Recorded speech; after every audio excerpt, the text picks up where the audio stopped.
नरेश म्हस्के यांची मॉर्निंग वॉकला येणाऱ्या मतदारांसमवेत चाय पे चर्चा.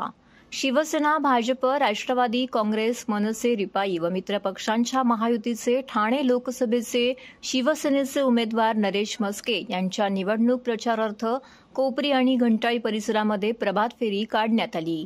महायुतीचे कार्यकर्ते मोठ्या संख्येने येथे उपस्थित होते. छत्रपती शिवाजी महाराज यांना वंदन करून सकाळी 6 वाजता बारा बंगला येथून नरेश म्हस्के यांनी प्रचाराला प्रारंभ केला.